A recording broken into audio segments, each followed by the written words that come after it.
भक्तजनों, आज हम हनुमान जी की भक्ति से ओतप्रोत एक ऐसी दिव्य कथा लेकर आए हैं जिसे सुनने मात्र से आपके जीवन के पाप मिट जाएंगे और आपको मोक्ष का मार्ग प्राप्त होगा। यह कथा हमें सिखाती है कि जब सब रास्ते बंद हो जाते हैं तब बजरंग बली का द्वार खुलता है। सावधान, इस कथा को आधा अधूरा छोड़ने की भूल न करें, क्योंकि आधा ज्ञान विष के समान होता है जो जीवन की कठिनाइयों को कम करने के बजाय और बढ़ा देता है। इसलिए मन को एकाग्र कर श्रद्धा के साथ इस कथा का श्रवण करें। तो आइए भक्तजनों, इस भक्तिमय गाथा का शुभारंभ करते हैं। प्रेम से बोलिए जय बजरंग बली। शांतिपुर गांव की गलियों में जब अभी सूरज की पहली किरण भी नहीं पहुंची होती थी, तब माधव के घर से उठती धूप बत्ती की सुगंध पूरे वातावरण को भक्तिमय बना देती थी। माधव एक ऐसा व्यक्ति था जिसके लिए भक्ति कोई दिखावा नहीं, बल्कि उसके जीवन की श्वास थी। उसकी छोटी सी कुटिया के एक कोने में लकड़ी का एक सुंदर सा मंदिर था, जिसे उसने अपने हाथों से तराश कर बनाया था। उस मंदिर में विराजमान हनुमान जी की प्रतिमा को देखकर ऐसा लगता था मानो वे अभी बोल पड़ेंगे। माधव जब पूजा पर बैठता तो वह भूल जाता कि वह इस नश्वर संसार में है।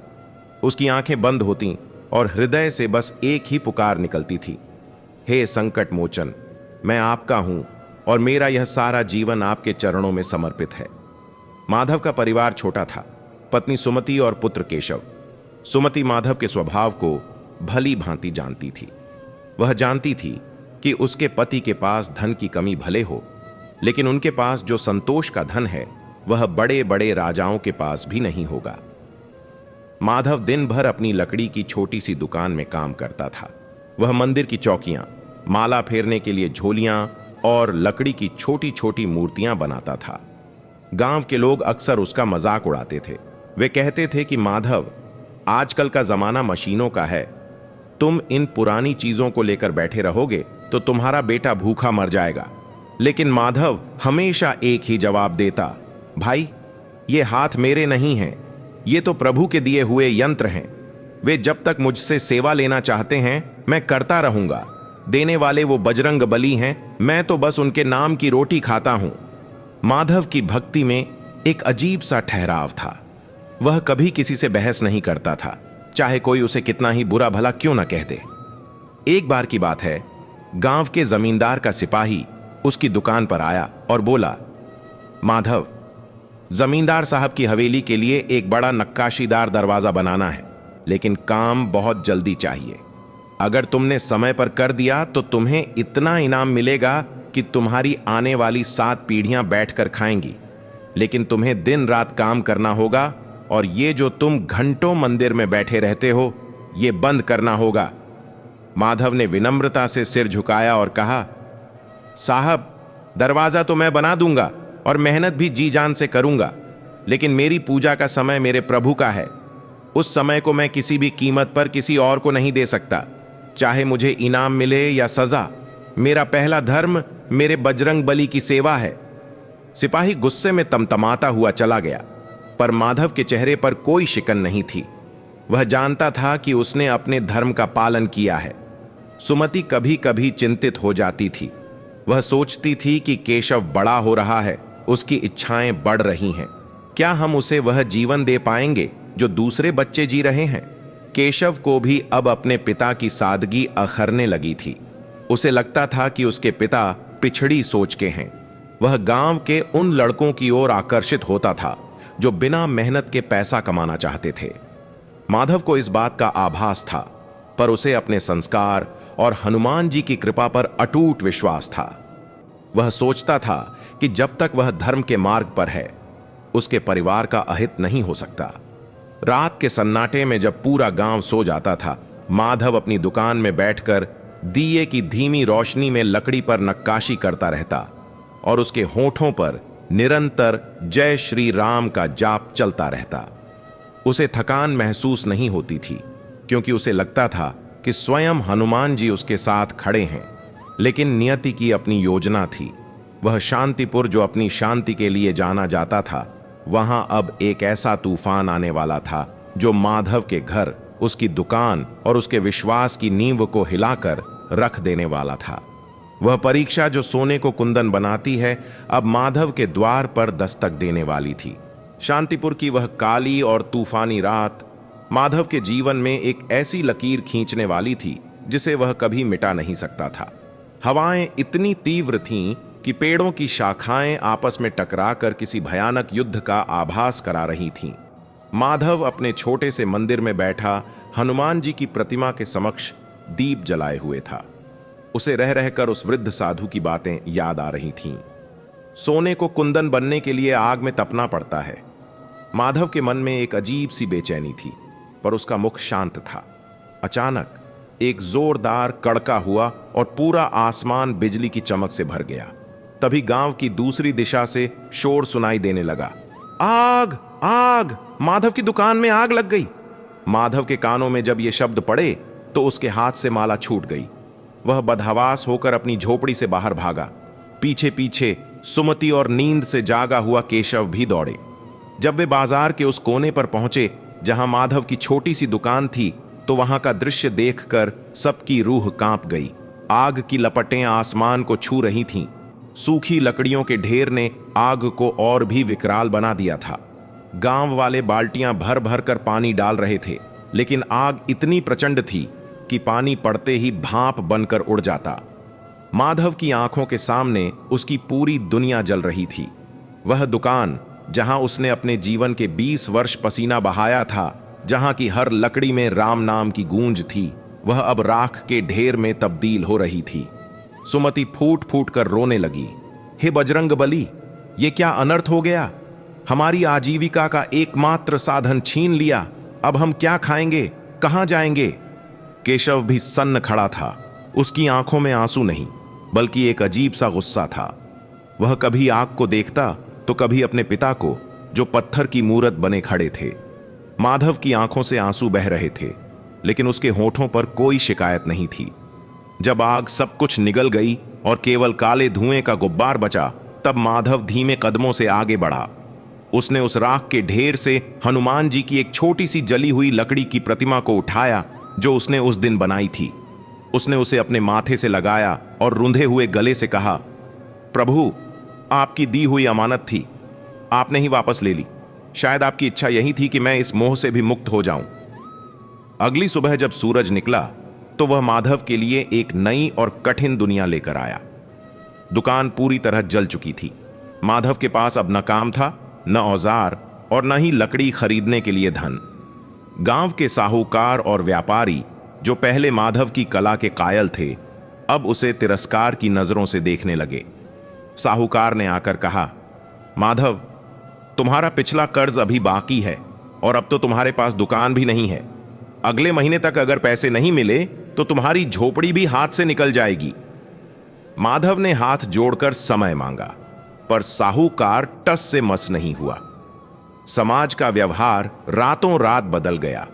जो लोग कल तक माधव से आशीर्वाद लेते थे, वे अब कहने लगे, देखा, बहुत भक्ति का ढोंग करता था, भगवान ने एक पल में औकात दिखा दी। अगर हनुमान जी इसके साथ होते तो क्या दुकान जलने देते? इन तानों ने केशव के कोमल मन पर बहुत बुरा असर डाला। वह घर में रहने के बजाय बाहर आवारा लड़कों के साथ समय बिताने लगा। उसे अपने पिता की शांति से नफरत होने लगी थी। एक दिन केशव ने घर में चिल्लाकर कहा, पिताजी, कब तक आप इस झूठे विश्वास के सहारे बैठे रहेंगे?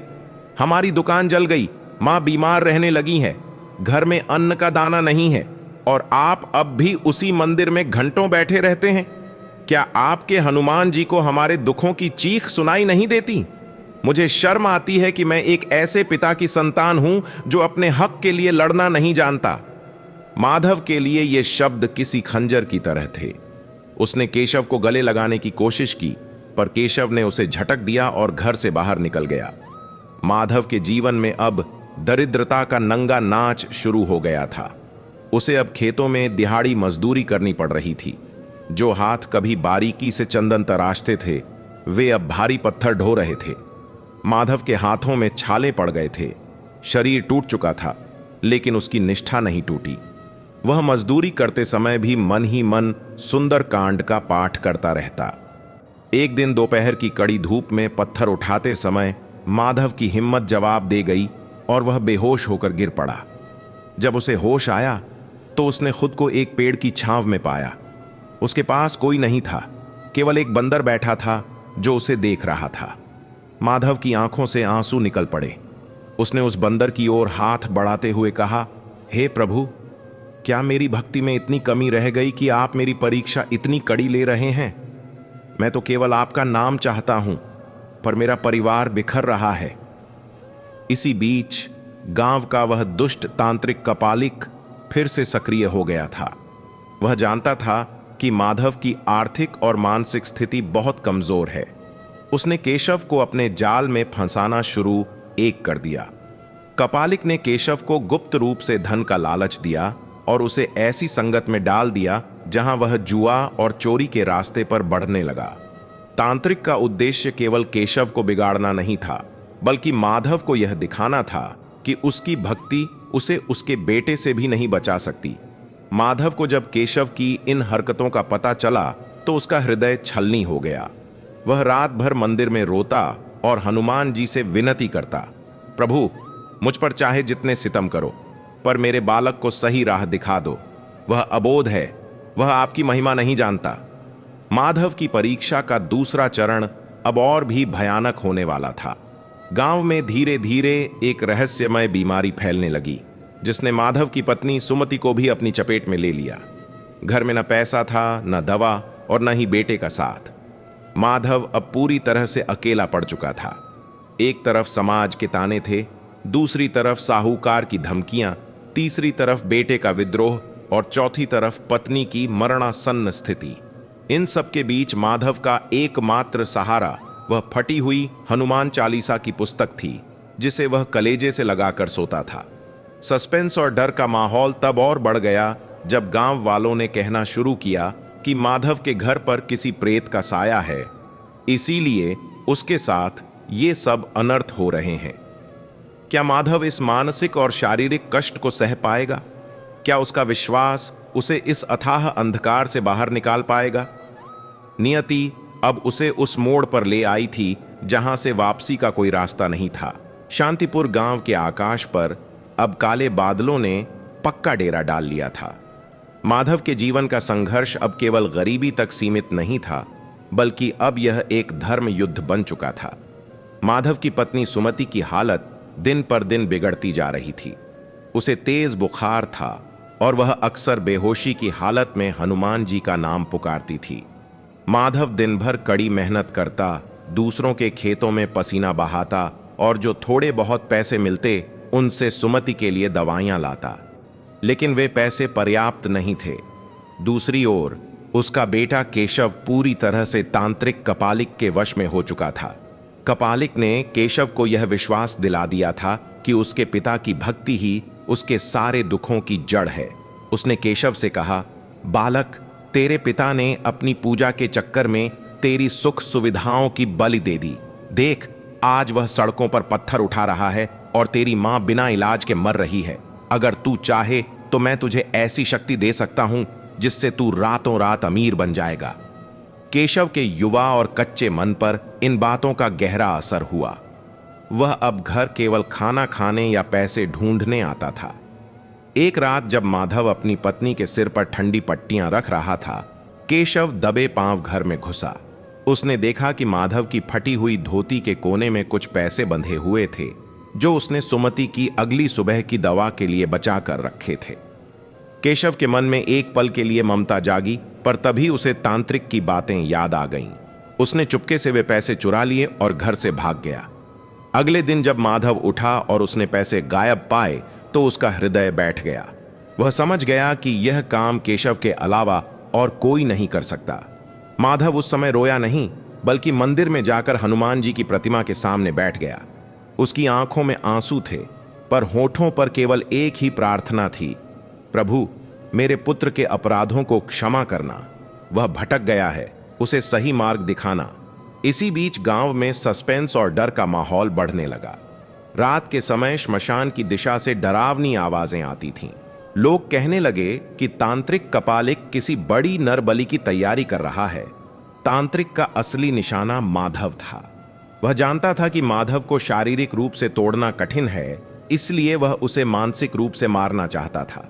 उसने केशव को उकसाया कि वह गांव के मंदिर से हनुमान जी के आभूषण चुरा ले। केशव पहले तो डरा, पर तांत्रिक ने उसे सम्मोहित कर लिया था। केशव ने अमावस्या की रात को मंदिर में सेंध लगाई। वह जैसे ही हनुमान जी के मुकुट की ओर बढ़ा, उसे ऐसा लगा जैसे कोई उसे देख रहा है। मंदिर की घंटियां हवा के बिना ही हल्की हल्की बजने लगीं। केशव घबरा गया, पर उसने लालच में आकर मुकुट उठा लिया और भागने लगा। सुबह होते ही गांव में हंगामा मच गया। मंदिर में चोरी की खबर आग की तरह फैल गई। गांव के लोग और सिपाही चोर की तलाश में जुट गए। तांत्रिक कपालिक ने बड़ी चतुराई से वह मुकुट माधव की झोपड़ी के पीछे मिट्टी में दबा दिया था। जब तलाशी ली गई तो मुकुट माधव के घर से बरामद हुआ। गांव वाले चिल्लाने लगे, देखो, यह ढोंगी भक्त खुद को बड़ा धर्मात्मा बताता था और मंदिर में ही चोरी की। माधव सन्न रह गया। उसे समझ नहीं आ रहा था कि यह सब कैसे हुआ। तभी भीड़ के बीच से केशव निकला और उसने सबके सामने अपने पिता की ओर उंगली उठाकर कहा, हाँ, यह सच है। मैंने पिताजी को रात को मंदिर की तरफ जाते देखा था। अपने ही पुत्र के इस झूठे आरोप ने माधव की कमर तोड़ दी। उसे पुलिस पकड़ कर ले जाने लगी। गांव के लोग उस पर पत्थर और कीचड़ फेंकने लगे, पर माधव शांत था। उसने केवल एक बार अपने पुत्र की आंखों में देखा, जिसमें उसे पश्चाताप नहीं बल्कि एक अजीब सा पागलपन दिखाई दिया। माधव को जेल की काल कोठरी में डाल दिया गया। वहां न रोशनी थी न बिछौना, लेकिन माधव के लिए वह कोठरी भी मंदिर बन गई। उसने वहां की दीवारों पर अपनी उंगलियों से राम नाम लिखना शुरू कर दिया। जेल का सिपाही उसे चिढ़ाता, अरे ओ भक्त, अब बुला अपने हनुमान को। देख, तेरा बेटा बाहर ऐश कर रहा है और तेरी पत्नी अंतिम सांसें ले रही है। कहां है तेरा भगवान? माधव ने शांति से उत्तर दिया, मेरा भगवान यहीं है, मेरे साथ। वह मुझे नहीं, मेरे अहंकार को परख रहा है। उधर सुमति की स्थिति और खराब हो गई। उसे घर से बाहर निकाल दिया गया क्योंकि वह एक चोर की पत्नी थी। वह गांव के बाहर एक पेड़ के नीचे पड़ी तड़प रही थी। केशव को अब एहसास होने लगा था कि उसने कितनी बड़ी गलती कर दी है। तांत्रिक ने उसे जो धन देने का वादा किया था, वह केवल पत्थर के टुकड़े निकले। सस्पेंस तब और गहरा गया जब तांत्रिक कपालिक ने केशव को श्मशान में बुलाया। उसने कहा, बालक, अब अंतिम समय आ गया है। अगर तू चाहता है कि तेरे पिता जेल से छूट जाएं और तेरी मां ठीक हो जाए, तो तुझे मेरे बताए अनुसार एक अनुष्ठान करना होगा। केशव अब पूरी तरह तांत्रिक के जाल में फंस चुका था। उसे नहीं पता था कि तांत्रिक उसी की बलि देने वाला है। श्मशान में आग जल रही थी। चारों ओर हड्डियां और खोपड़ियां बिखरी थीं। तांत्रिक जोर जोर से मंत्र पढ़ने लगा। उधर जेल में माधव को अचानक एक बेचैनी महसूस हुई। उसे आभास हुआ कि उसका पुत्र किसी बड़े संकट में है। माधव ने जेल की कोठरी में ही बजरंग बाण का पाठ इतनी जोर से शुरू किया कि पूरी जेल गूंज उठी। उसके स्वर में इतनी तड़प और इतनी शक्ति थी कि जेल के पहरेदार भी सहम गए। जैसे जैसे माधव का पाठ बढ़ रहा था, वैसे वैसे श्मशान में तांत्रिक की शक्तियां कमजोर पड़ने लगीं। आसमान में बिजली कड़कने लगी और हवा का रुख बदल गया। तांत्रिक घबराकर चिल्लाने लगा, यह कौन है जो मेरी साधना में बाधा डाल रहा है? उसे साक्षात दिखाई देने लगा कि कोई अदृश्य शक्ति माधव की रक्षा कर रही है। केशव, जो बेसुध पड़ा था, उसकी आंखें खुलने लगीं। उसे अपने पिता की आवाज सुनाई देने लगी, जो उसे पुकार रही थी। सस्पेंस इस बात का था कि क्या माधव जेल की सलाखें तोड़कर अपने पुत्र को बचा पाएगा, या तांत्रिक अपने मंसूबों में कामयाब हो जाएगा। माधव की भक्ति अब अपने सबसे कठिन पड़ाव पर थी। उसने ठान लिया था कि वह अपने प्राणों की आहुति दे देगा, पर अधर्म को जीतने नहीं देगा। जेल की काल कोठरी में अंधकार छाया हुआ था, लेकिन माधव के हृदय में राम नाम की ज्योति जल रही थी। उसकी देह थक चुकी थी, पर उसकी आत्मा में असीम शक्ति का संचार हो रहा था। माधव ने अपनी आंखें बंद कर ली थीं और वह पूरी तरह से हनुमान जी के ध्यान में लीन था। उधर श्मशान में तांत्रिक कपालिक ने अपनी तंत्र विद्या का जाल बिछा रखा था। केशव बेसुध होकर एक पत्थर की शिला पर लेटा हुआ था। तांत्रिक के हाथ में एक नुकीला औजार था और वह बलि देने के लिए सही समय की प्रतीक्षा कर रहा था। आसमान में काले बादल मंडरा रहे थे और रह रहकर कड़कती बिजली श्मशान के दृश्य को और भी डरावना बना रही थी। तभी एक विचित्र घटना घटी। जेल के भीतर जहां माधव बंद था, वहां की दीवारें थरथराने लगीं। जेल के पहरेदार घबराकर इधर उधर भागने लगे। उन्हें ऐसा लगा जैसे कोई विशाल हाथी जेल की दीवारों को टक्कर मार रहा हो।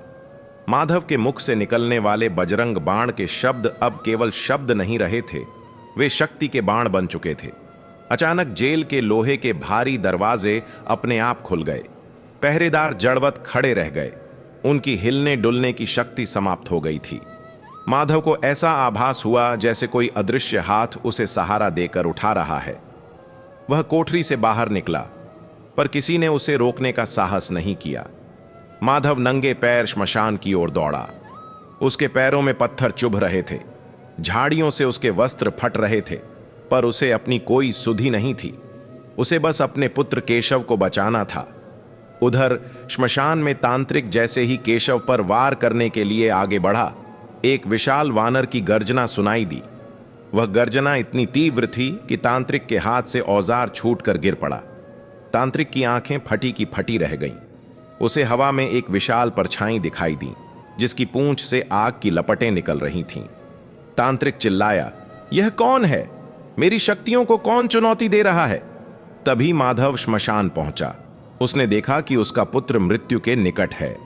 माधव ने तांत्रिक के सामने खड़े होकर निर्भय स्वर में कहा, अधर्म की शक्ति चाहे कितनी भी बड़ी क्यों ना हो, वह राम भक्त का बाल भी बांका नहीं कर सकती। कपालिक, छोड़ दे मेरे पुत्र को, वरना तेरे पापों का घड़ा आज यहीं फूट जाएगा। तांत्रिक माधव को देखकर अट्टहास करने लगा। उसने अपनी काली शक्तियों से माधव पर प्रहार किया। आग के गोले और काली धुंध माधव की ओर बढ़ीं, पर जैसे ही वे माधव के निकट पहुंची, वे अपने आप शांत हो गईं। माधव के चारों ओर एक दिव्य सुरक्षा कवच बन गया था। माधव ने पास ही पड़ी एक भारी लकड़ी उठाई। वह लकड़ी उसे एक गदा के समान भारी और शक्तिशाली लग रही थी। उसने पूरे बल के साथ वह लकड़ी धरती पर पटकी। धरती कांप उठी और तांत्रिक का सारा तंत्र मंत्र बिखर गया। तांत्रिक, जो कल तक श्मशान का राजा बनता था, वह अब चूहे की तरह थर थर कांपने लगा। उसे अपनी आंखों के सामने साक्षात मृत्यु दिखाई दे रही थी। केशव की मूर्छा टूटी और वह धीरे धीरे अपनी आंखें खोलने लगा। उसने देखा कि उसके वही पिता, जिनका उसने अपमान किया था, आज काल के सामने ढाल बनकर खड़े थे। केशव के मन का सारा मैल और तांत्रिक का सारा वशीकरण एक पल में धुल गया। वह रोते हुए अपने पिता के चरणों की ओर बढ़ा। तांत्रिक कपालिक अपनी जान बचाकर घने जंगलों की ओर भाग निकला। उसकी सारी काली शक्तियां भस्म हो चुकी थीं। गांव के कुछ लोग जो सच्चाई जानने के लिए पीछे पीछे आए थे, वे यह सब देखकर हतप्रभ रह गए। उन्हें अपनी गलती का एहसास हुआ। उन्होंने देखा कि माधव कोई चोर नहीं, बल्कि साक्षात हनुमान जी का परम प्रिय भक्त है।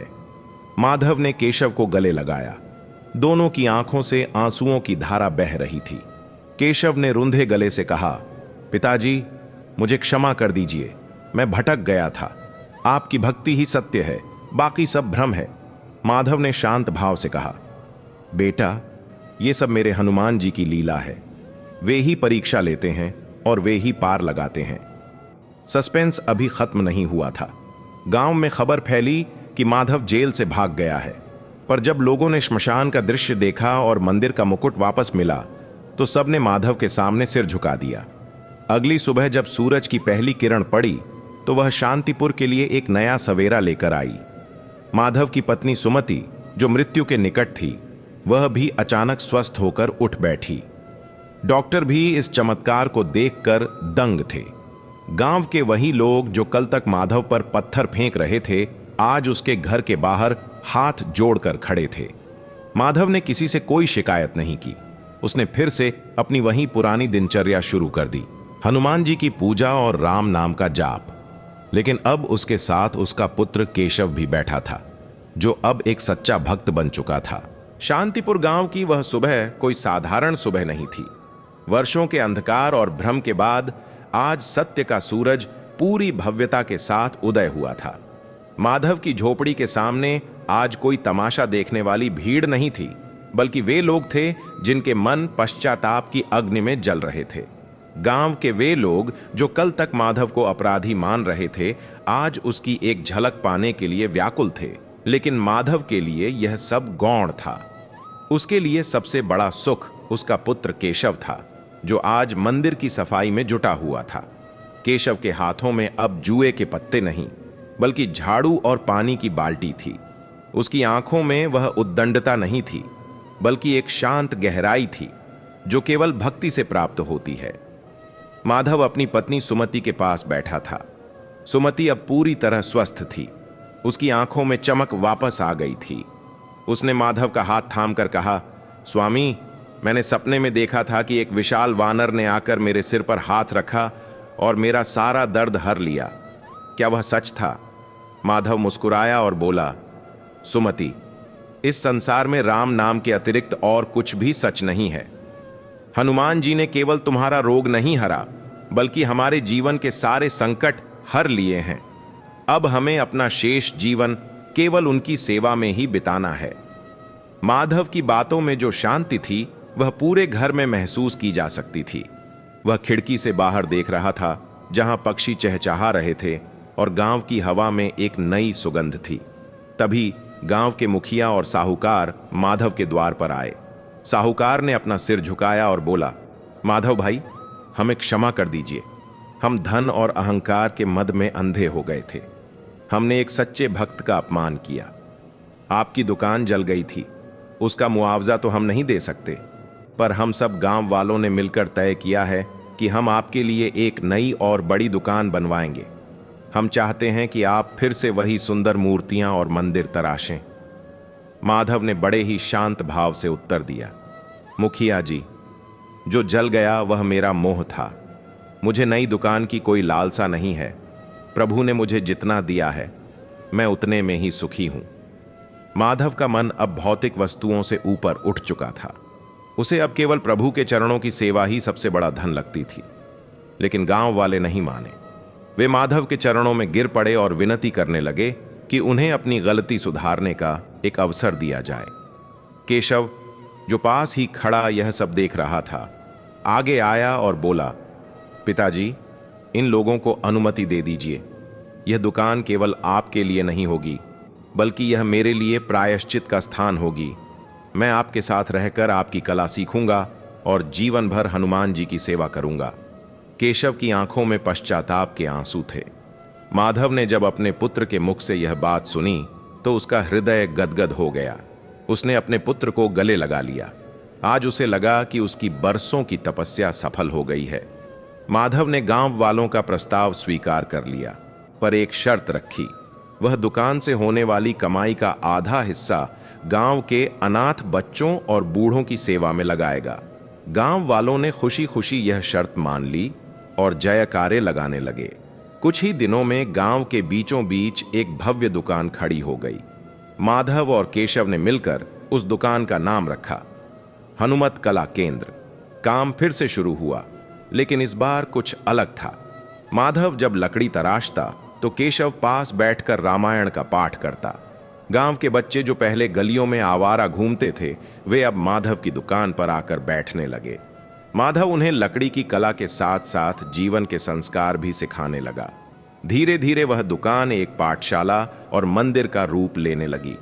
वहां की हवा में अब लकड़ी के बुरादे के साथ साथ कपूर और अगरबत्ती की महक भी घुली रहती थी। गांव में अब कोई भी दुखी या अकेला नहीं था। हनुमान जी की कृपा से बीमारियां दूर होने लगीं और खेतों में फसलें लहलहाने लगीं। जो लोग कभी लड़ते थे, वे अब मंदिर में एक साथ बैठकर भजन गाते थे। सस्पेंस तब आया जब एक दिन मंदिर के पुराने पुजारी ने माधव को एकांत में बुलाया। पुजारी का चेहरा कुछ गंभीर था। उन्होंने माधव को मंदिर के एक गुप्त स्थान पर ले जाकर कहा, माधव, जब मंदिर से मुकुट चोरी हुआ था और तुम जेल में थे, तब मैंने एक गुप्त मार्ग देखा था जो मंदिर के गर्भगृह के नीचे जाता है। मुझे लगता है कि वहां कोई प्राचीन रहस्य छिपा है जिसे केवल तुम्हारे जैसा सच्चा भक्त ही खोल सकता है। यह मार्ग सदियों से बंद था, और शायद अब हनुमान जी चाहते हैं कि तुम वहां जाओ। माधव ने पहले तो संकोच किया, पर पुजारी के बहुत आग्रह करने पर वह मंदिर पहुंचा। केशव भी उसके साथ था। उन्होंने मंदिर के फर्श के नीचे एक पुरानी गुफा का द्वार पाया। उस गुफा में वर्षों पुराना धूल से भरा एक संदूक था। गुफा की दीवारों पर प्राचीन चित्र बने हुए थे जो हनुमान जी की विजय गाथा सुनाते थे। जब माधव ने हनुमान जी का नाम लेकर उस संदूक को खोला तो सब दंग रह गए। उसमें स्वर्ण या रत्न नहीं थे, बल्कि ताड़पत्र पर लिखी हुई प्राचीन हनुमान गाथा और एक दिव्य गदा थी जो किसी साधारण धातु की नहीं बल्कि पारस पत्थर जैसी लग रही थी। उसमें से एक अद्भुत प्रकाश निकल रहा था जिसने पूरी गुफा को आलोकित कर दिया। गांव में यह खबर फैलते ही लोग उमड़ पड़े।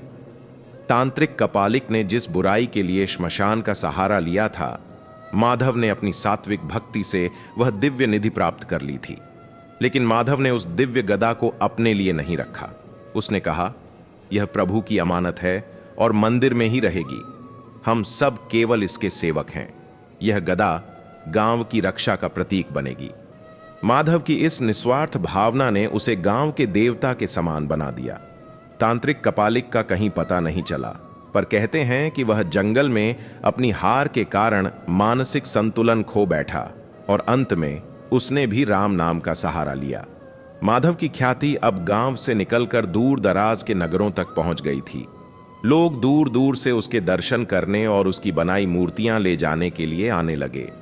माधव का जीवन अब पूर्णतः सफल था, क्योंकि उसका पुत्र अब उसका सबसे बड़ा सहयोगी और हनुमान जी का अनन्य भक्त बन चुका था। शांतिपुर गांव की प्रसिद्धि अब केवल आसपास के क्षेत्रों तक ही सीमित नहीं थी, बल्कि इसकी गूंज दूर दूर के नगरों और विद्वानों की सभाओं तक पहुंच चुकी थी। लोग माधव को एक सिद्ध संत के रूप में देखने लगे थे, लेकिन जहां प्रकाश होता है वहां छाया भी होती है। माधव की बढ़ती कीर्ति को सुनकर पड़ोसी राज्य का एक अत्यंत अहंकारी विद्वान, जिसका नाम पंडित विद्याधर था, ईर्ष्या से भर उठा। विद्याधर को अपने शास्त्रों के ज्ञान और अपनी तर्क शक्ति पर बहुत अभिमान था। उसने संकल्प लिया कि वह इस साधारण बढ़ई के पाखंड को सबके सामने उजागर करेगा और सिद्ध करेगा कि भक्ति से बड़ा ज्ञान और शास्त्र होते हैं। एक तमतमाती दोपहर में पंडित विद्याधर अपने शिष्यों की एक बड़ी टोली के साथ शांतिपुर पहुंचा। उसके पास हाथियों और घोड़ों का काफिला था जो उसकी संपन्नता और शक्ति का प्रदर्शन कर रहा था। वह सीधा माधव की दुकान पर पहुंचा। उस समय माधव अपने पुत्र केशव के साथ मिलकर एक अनाथालय के लिए खिड़कियां बना रहा था। विद्याधर ने ऊंचे स्वर में कहा, कौन है यहां वह माधव जो स्वयं को हनुमान का अनन्य भक्त कहता है? मैं यहां शास्त्रों की चुनौती लेकर आया हूं। यदि तुम सच में सिद्ध हो तो मुझसे शास्त्रार्थ करो, अन्यथा अपनी यह ढोंग की दुकान बंद कर दो। गांव के लोग इकट्ठा हो गए। केशव को अपने पिता का यह अपमान सहन नहीं हुआ। वह आगे बढ़ने लगा, पर माधव ने उसका हाथ थाम लिया। माधव ने शांति से अपने औजार नीचे रखे और हाथ जोड़कर कहा, पंडित जी, मैं तो एक अनपढ़ और साधारण मनुष्य हूं। मुझे शास्त्रों का ज्ञान नहीं है। मैं तो केवल राम नाम का जाप करना जानता हूं। यदि आप ज्ञानी हैं तो मैं आपके चरणों में बैठकर कुछ सीखने को तैयार हूं। हार और जीत तो पहलवानों के बीच होती है, भक्तों के बीच नहीं। माधव की इस विनम्रता ने विद्याधर को और भी क्रोधित कर दिया।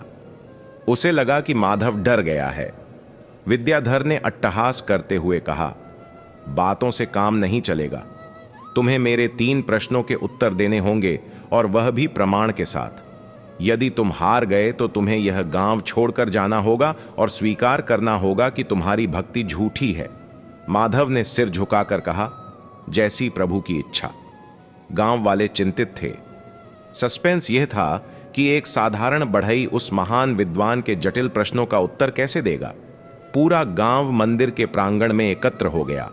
विद्याधर ने पहला प्रश्न पूछा, बताओ माधव, तुम्हारा वह हनुमान कहां रहता है? यदि वह सर्वव्यापी है तो वह इस समय मुझे दिखाई क्यों नहीं दे रहा? माधव ने मुस्कुराते हुए पास पड़ी एक सूखी लकड़ी उठाई और पूछा, पंडित जी, क्या इस लकड़ी में अग्नि है? विद्याधर ने कहा, हां, अग्नि तत्व तो हर वस्तु में है। माधव ने फिर पूछा, तो वह दिखाई क्यों नहीं दे रही? विद्याधर बोला, मूर्ख, जब तक लकड़ी को आपस में रगड़ा नहीं जाएगा अग्नि प्रकट नहीं होगी। माधव ने बड़े शांत स्वर में कहा, पंडित जी, ठीक उसी प्रकार हनुमान जी भी हर हृदय में हैं, पर जब तक भक्ति की रगड़ नहीं लगती वे प्रकट नहीं होते। गांव की तालियों की गूंज ने विद्याधर के चेहरे का रंग उड़ा दिया। विद्याधर ने दूसरा प्रश्न और भी कठिन पूछा, यदि हनुमान जी इतने ही शक्तिशाली हैं तो उन्होंने स्वयं लंका को एक क्षण में भस्म क्यों नहीं कर दिया? उन्होंने श्री राम की प्रतीक्षा क्यों की? माधव ने उत्तर दिया, पंडित जी, हनुमान जी साक्षात शक्ति हैं, पर वे मर्यादा के दास हैं। वे सेवक हैं, स्वामी नहीं। सेवक का धर्म स्वामी की आज्ञा का पालन करना है, अपनी शक्ति का प्रदर्शन करना नहीं। उन्होंने लंका दहन तभी किया जब उन्हें संकेत मिला। भक्ति का अर्थ ही यही है, अपनी शक्ति को प्रभु के चरणों में समर्पित कर देना। विद्याधर निरुत्तर हो गया, पर उसका अहंकार अभी मरा नहीं था। उसने अपना अंतिम और सबसे घातक प्रश्न पूछा। शास्त्र कहते हैं कि ईश्वर को पाने के लिए तपस्या और संन्यास चाहिए। तुम गृहस्थ होकर कामकाज करते हुए ईश्वर को कैसे पा सकते हो? क्या यह शास्त्रों का अपमान नहीं है? माधव की आंखों में एक दिव्य चमक आई। उसने केशव को बुलाया और उसे एक लोटा जल लाने को कहा। माधव ने वह जल विद्याधर के सामने रखा और कहा, पंडित जी, यह जल तब तक पवित्र है जब तक यह पात्र में है। यदि इसे जमीन पर गिरा दिया जाए तो यह कीचड़ बन जाएगा। गृहस्थ जीवन वह पात्र है जो हमारी इंद्रियों को बहने से रोकता है। यदि मन प्रभु में लगा हो तो घर हो या जंगल, हर स्थान काशी है। पंडित विद्याधर सन्न रह गया। उसे आभास हुआ कि जिसे वह अनपढ़ समझ रहा था, उसके पास वह अनुभव का ज्ञान है जो पोथियों में नहीं मिलता। तभी एक चमत्कार हुआ। मंदिर के गर्भगृह से हनुमान जी की गदा से वैसी ही रोशनी निकली जैसी जल प्रलय के समय निकली थी। वह प्रकाश सीधा माधव के हृदय में समा गया। विद्याधर को साक्षात बोध हुआ कि माधव के भीतर स्वयं पवन पुत्र बोल रहे हैं। उसका सारा अहंकार गल कर बह गया। वह महान विद्वान एक साधारण बढ़ई के पैरों में गिर पड़ा और रोने लगा। विद्याधर ने कहा, माधव, मुझे क्षमा कर दो। मैं शब्दों का जाल लेकर आया था, पर तुमने मुझे प्रेम का सागर दिखा दिया। आज से मैं तुम्हारा शिष्य हूं। माधव ने उसे उठाकर गले लगा लिया और कहा, पंडित जी, हम सब एक ही प्रभु के बालक हैं। ज्ञान और भक्ति में कोई भेद नहीं है। दोनों का लक्ष्य एक ही है, राम। उस दिन के बाद पंडित विद्याधर ने अपनी पालकी और ठाट बाट त्याग दिया और माधव की दुकान पर बैठकर रामायण की व्याख्या करने लगा। गांव अब ज्ञान और भक्ति का संगम बन चुका था।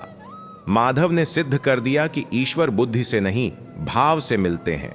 शांतिपुर गांव अब एक तीर्थ बन चुका था, जहां पंडित विद्याधर का ज्ञान और माधव की भक्ति एक साथ बहती थी।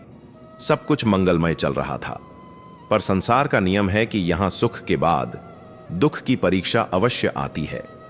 एक दिन गांव में एक अनाथ बालक, जिसका नाम नकुल था, अचानक बीमार पड़ गया। नकुल का इस संसार में कोई नहीं था। माधव ने ही उसे अपनी शरण में रखा था और वह उसे केशव की तरह ही स्नेह करता था। देखते ही देखते नकुल की स्थिति इतनी बिगड़ गई कि गांव के वैद्यों ने हाथ खड़े कर दिए। उन्होंने कहा कि अब केवल कोई चमत्कार ही इस बालक को बचा सकता है। इसके प्राण पखेरु उड़ने ही वाले हैं। माधव के लिए यह केवल एक बालक का जीवन नहीं था, बल्कि उसके वात्सल्य और उसकी प्रार्थना की परीक्षा थी। उसने नकुल को मंदिर के आंगन में हनुमान जी की प्रतिमा के सामने लिटा दिया। माधव ने संकल्प लिया कि जब तक नकुल की सांसें सामान्य नहीं होती, वह अन्न और जल का त्याग कर देगा। केशव और सुमति भी माधव के साथ प्रार्थना में जुट गए। गांव का वातावरण अत्यंत गंभीर हो गया था। रात का सन्नाटा गहरा रहा था और नकुल की सांसें धीरे धीरे थम रही थीं। सस्पेंस और डर का माहौल तब शुरू हुआ जब माधव को मंदिर के प्रांगण में एक विचित्र शीतलता महसूस हुई। उसे अपनी बंद आंखों के सामने एक विशाल छाया दिखाई दी। वह कोई साधारण छाया नहीं थी, वह साक्षात काल का दूत था जो नकुल के प्राण हरने आया था। माधव ने अपनी आंखें खोलीं और निर्भय होकर उस छाया की ओर देखा। उसने कहा, हे काल के दूत, इस बालक का अपराध क्या है? अभी इसने संसार देखा भी नहीं है। मैं तुम्हें इसे ले जाने नहीं दूंगा। अदृश्य हवाओं से एक भारी आवाज गूंजी, माधव, प्रकृति के नियमों में हस्तक्षेप मत करो। इस बालक की आयु समाप्त हो चुकी है। मृत्यु अटल सत्य है जिसे स्वयं देवता भी नहीं टालते। हट जाओ मेरे मार्ग से। माधव विचलित नहीं हुआ। उसने अपनी गदा, वही लकड़ी जो गदा जैसी थी, उठाई और नकुल के चारों ओर एक घेरा खींच दिया। माधव ने कहा, यदि मृत्यु सत्य है तो राम नाम महासत्य है। मैंने अपना पूरा जीवन हनुमान जी की सेवा में लगाया है। आज मैं उसी सेवा के बदले इस बालक के प्राणों का दान मांगता हूं। जब तक मेरे शरीर में प्राण है, तुम इस घेरे को पार नहीं कर सकते। काल के दूत और भक्त के बीच एक वैचारिक और आध्यात्मिक युद्ध छिड़ गया। दूत ने अपनी भयानक शक्तियों का प्रदर्शन किया। मंदिर की दीवारें कांपने लगीं, दीपक बुझने लगे और चारों ओर हाहाकार मच गया। गांव वाले डर के मारे अपने घरों में छिप गए, पर माधव अपनी जगह पर हिमालय की तरह अडिग रहा। वह निरंतर हनुमान बाहुक का पाठ कर रहा था। उसके शरीर से एक तेज प्रकाश निकल रहा था जिसने उस काली छाया को मंदिर के भीतर आने से रोक दिया था। माधव के भीतर से एक ऐसी गर्जना निकली जो साक्षात वीर हनुमान की याद दिला रही थी। उसने कहा, मेरे प्रभु ने यमराज के दूतों को भी लंका में धूल चटाई थी। मैं उनका सेवक हूं। मैं हार नहीं मानूंगा। तभी एक चमत्कार हुआ।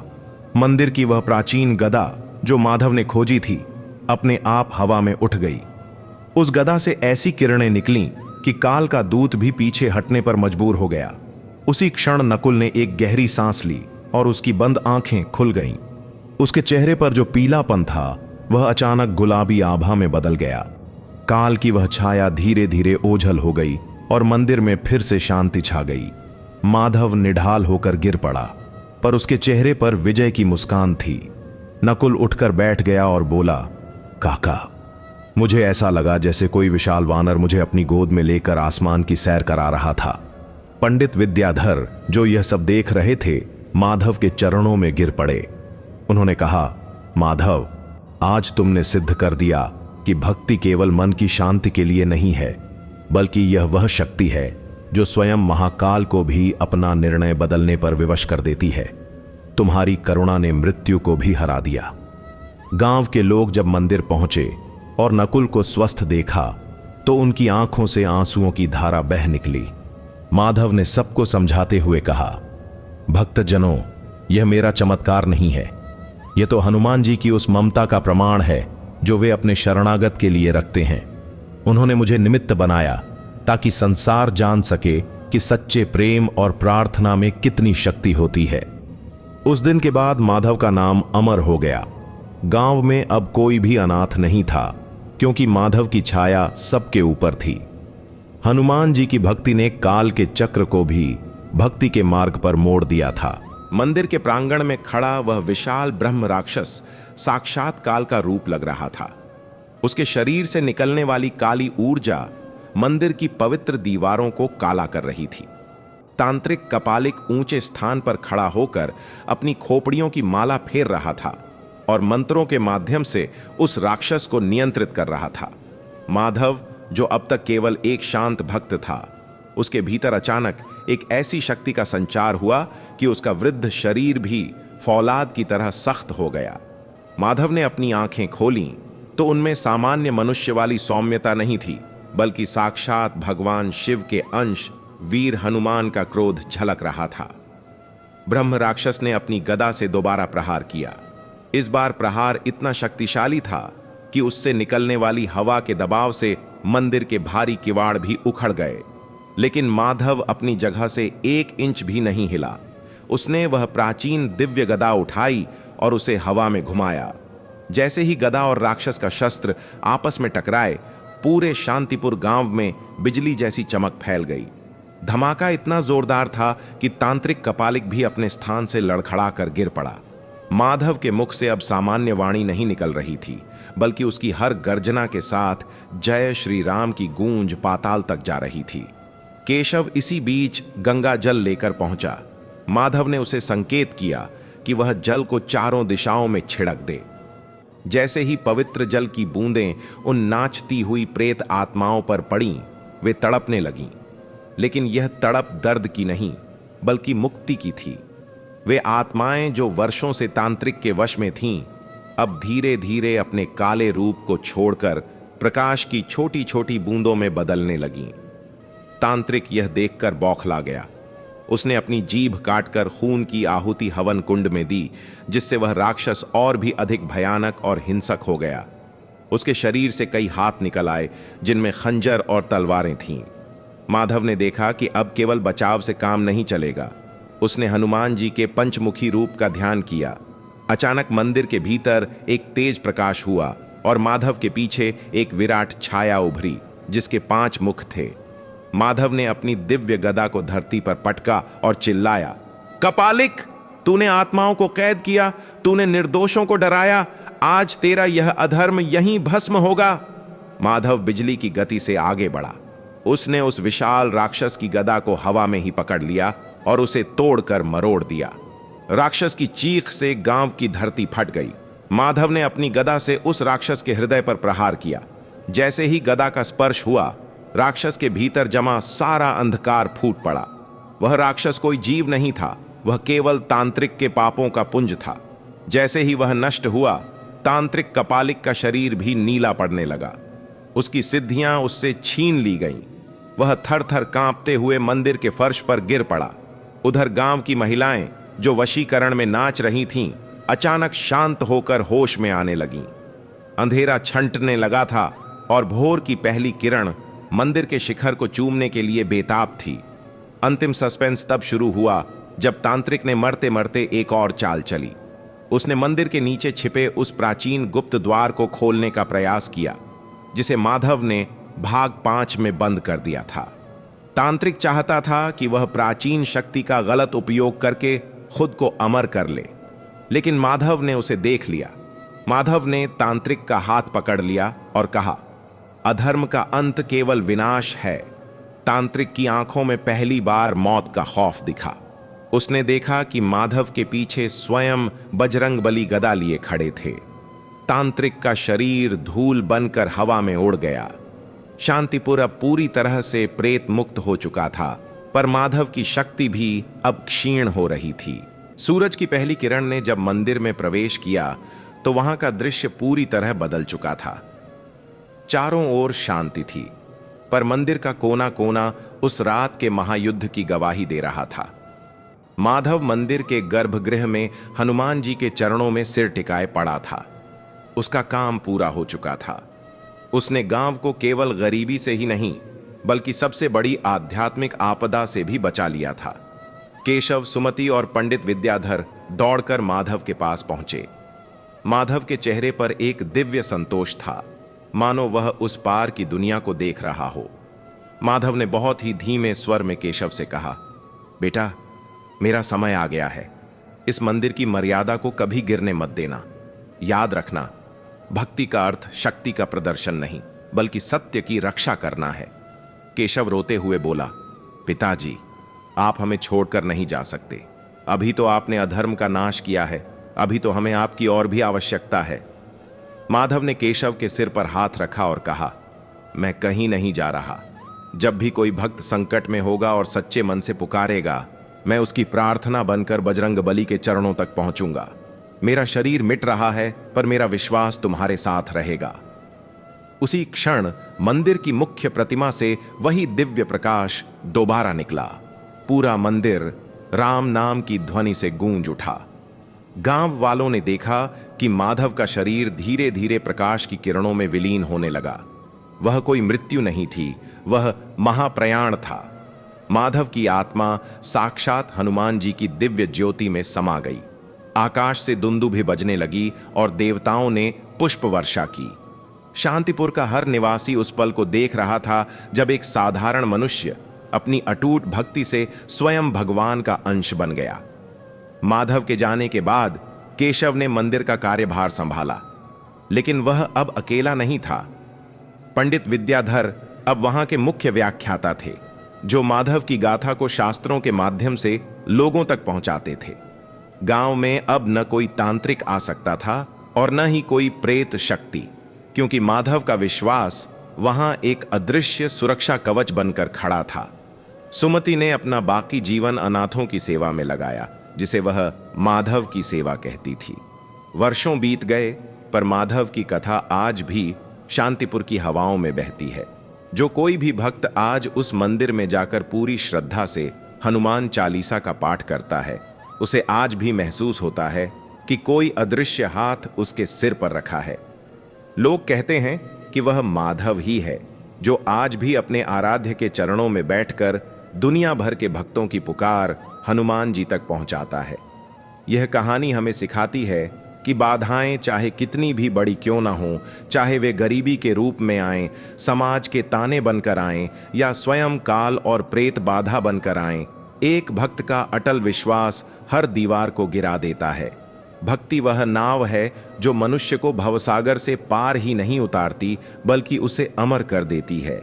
जो भक्त इस पूरी कथा को सच्चे मन से सुनता है, उसके जीवन से दरिद्रता, रोग, शोक और ऊपरी बाधाओं का सदा के लिए नाश हो जाता है। भक्तजनों, हनुमान जी की कृपा अपरंपार है।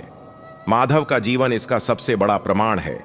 आप भी अपने जीवन के हर संकट को प्रभु के चरणों में समर्पित कर दीजिए और देखिए कैसे आपके जीवन में भी सुख, शांति और समृद्धि का आगमन होता है। प्रेम से बोलिए, पवन सुत हनुमान की जय, सियावर रामचंद्र की जय। जय श्री राम। जय हनुमान ज्ञान गुण सागर पावन तन, मन का उजियारा, राम नम का लेके सहारा, कटे हमारा सारा अंधियारा।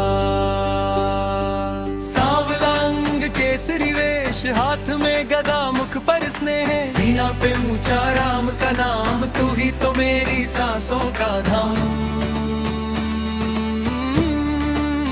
जय बजरंग बलदानी हनुमान, तेरे चरणों में मेरा समान, कांधे पे बैठा मेरा अरमान, रख ले मुझको आप ध्यान। जय बजरंग बलदानी हनुमान, समुद्र लांघ के लाई खबर, सीता मैया का दिया समर, जब भी डोलू तू दे इशारा, राम राम बस हो जाए सहारा।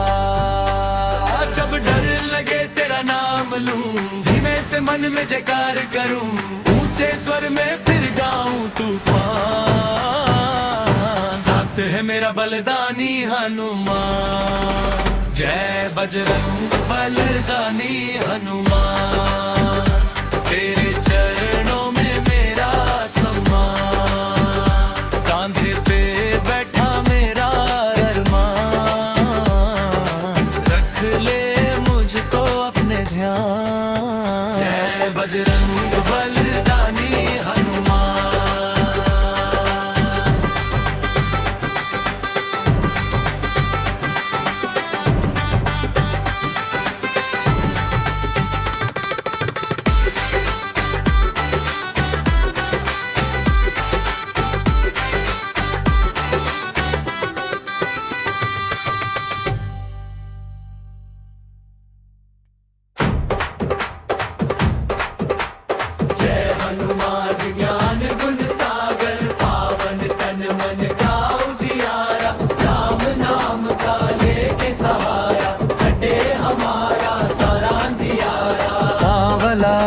केसरी वेश, हाथ में गदा मुख पर स्नेह, सीना पे ऊंचा राम का नाम, तू ही तो मेरी सांसों का धाम।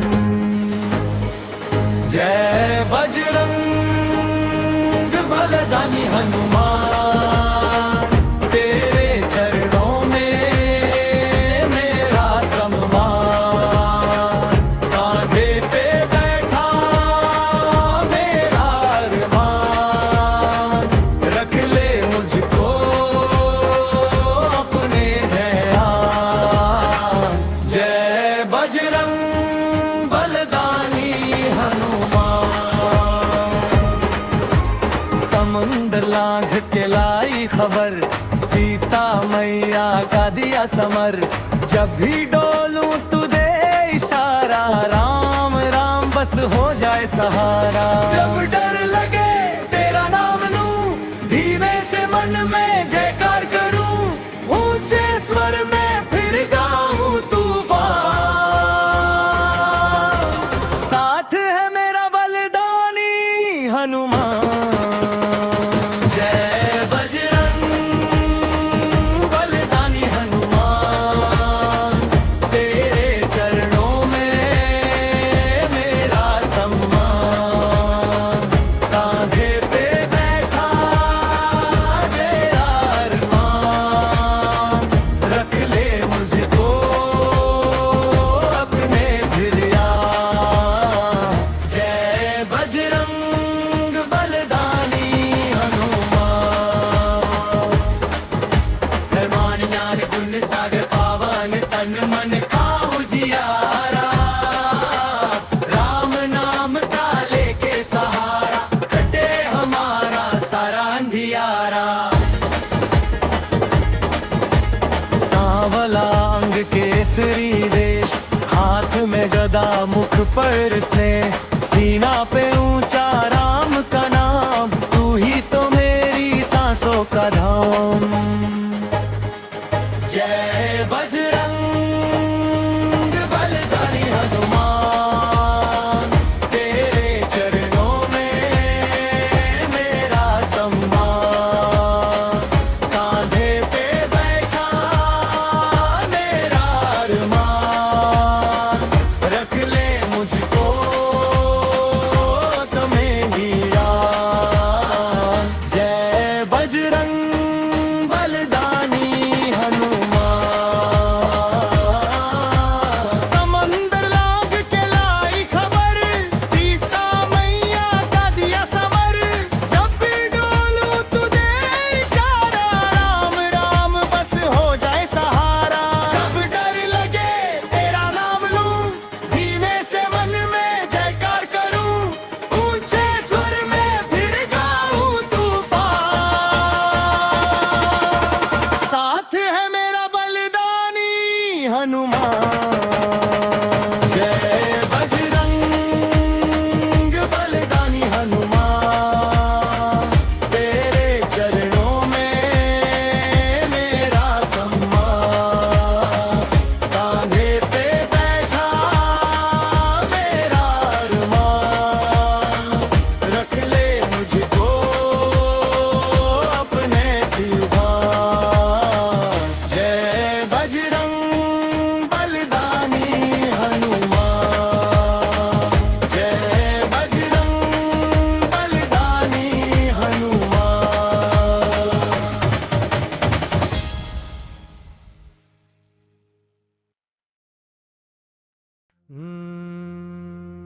श्री गुरु चरण सरोज रज, निज मन मुकुर सुधार। राम नाम रस बरसे आज,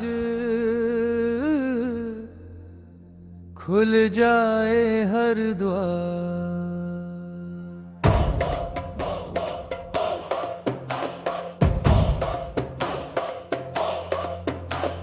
सिंधु पार ले गए राम को, कांधे बैठा संसार। जंगल सूना दिल में दिया तू ही मेरा आधार। पर्वत उठा के खेल दिखाया, लंका सुलग गई नाम से तेरे। जब से मिटती राख कष्ट कटे हर शाम से।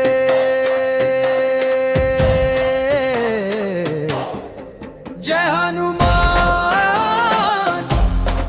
जय हनुमान, बजते हैं हर द्वार शंख घड़ियाल। जय हनुमान जय हनुमान, तेरा नाम जपे मेरा हर ख्याल। तेल दिया और चोला चढ़ाया, लाल चमकते गाल। चंदन अक्षत तुलसी माला, भक्तों का संभाल। संकट मोचन दीन दयाला, शरण में जो भी आए भारी से भारी तूफानों में तेरा नाम ही राह दिखाए। जय हनुमान, जय हनुमान, बजते हैं हर द्वारे शंख घड़ियाल। जय हनुमान, जय हनुमान, तेरा नाम जपे मेरा हर ख्याल।